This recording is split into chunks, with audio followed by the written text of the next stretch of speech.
Washington, this is VOA News.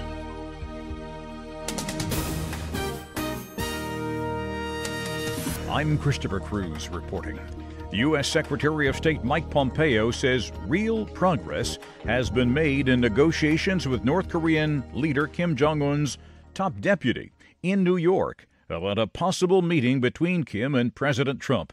AP Washington correspondent Sagar Meghani reports. The Singapore summit's been on again, off again. Secretary of State Mike Pompeo says he still doesn't know if it will happen next month, but says his meeting with the top North Korean officials helping smooth the way. The conditions are putting President Trump and Chairman Kim Jong Un in a place where we think there can be real progress made by the two of them meeting. It does no good if we're in a place where we don't think there's real opportunity to place them together. Pompeo says Kim Jong-chol, the ex-intelligence chief with whom he met in New York, will come here to Washington tomorrow to give the president a letter from Kim Jong Un, something Trump himself mentioned earlier. I look forward to seeing what's in the letter. Sagar Meghani, Washington. Kim Jong-chol is planning to travel to Washington Friday. The United States is escalating transatlantic and North American trade tensions, imposing a 25% tariff on steel imports and a 10% tariff on aluminum imports from the European Union, Canada, and Mexico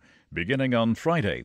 Canadian Prime Minister Justin Trudeau called the tariffs totally unacceptable and promised to retaliate. We will do things to stand together and stand up for our interests right across the country.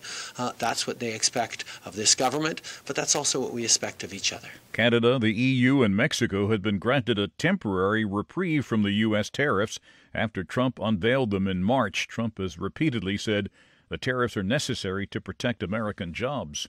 This is VOA News. The UN Security Council has given South Sudan 1 month to stop fighting and sign a peace deal or face an arms embargo and sanctions. The Council passed a U.S.-sponsored resolution Thursday with the minimum 9 votes needed for approval. Protesters marched in Nairobi Thursday after news broke that more than $100 million in public money had been stolen. The protest comes 1 day after 24 government workers and business people were charged in a Kenyan court over the theft. Correspondent Mohammed Yusuf reports. Dressed in red T-shirts chanting "We want our money back," protesters took to the streets of the Kenyan capital to register their anger with the runaway corruption in the country's youth agency. It is the second scandal in 3 years to hit the agency, which provides job training and other services for young people. In both instances, workers in charge of buying supplies for the agency's project allegedly transferred millions of dollars to their own bank accounts. On Tuesday, more than 20 suspects, including the Public Service Principal Secretary, appeared before a judge. The suspects were accused of stealing a total of over $100 million, a charge they all denied. Mohammed Yusuf for VOA News, Nairobi. Pakistan says it is reassessing its relationship with the United States. That could cut supply lines into Afghanistan. Foreign Minister Khurram Dastgir Khan told VOA that Pakistan is just being vilified and castigated in Washington without being heard at all.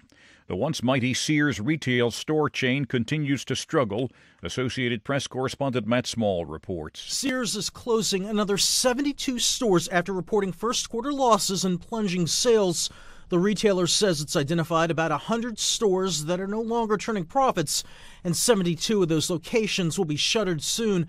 Illinois-based Sears Holding Corporation lost $424 million, or $3.93 per share, in its first quarter. I'm Matt Small. The U.S. will limit Chinese students who study in high-tech fields to 1-year visas starting June 11th.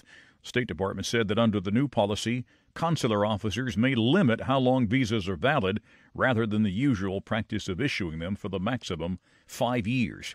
Of the more than 1 million international students in the U.S., 30% are Chinese. The Archdiocese of St. Paul, Minneapolis, in the northern state of Minneapolis,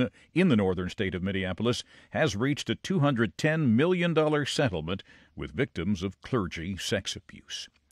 You can find more on these and other late-breaking and developing stories from around the world around the clock at voanews.com and on the VOA News mobile app. I'm Christopher Cruz, VOA News. That's the latest world news from VOA.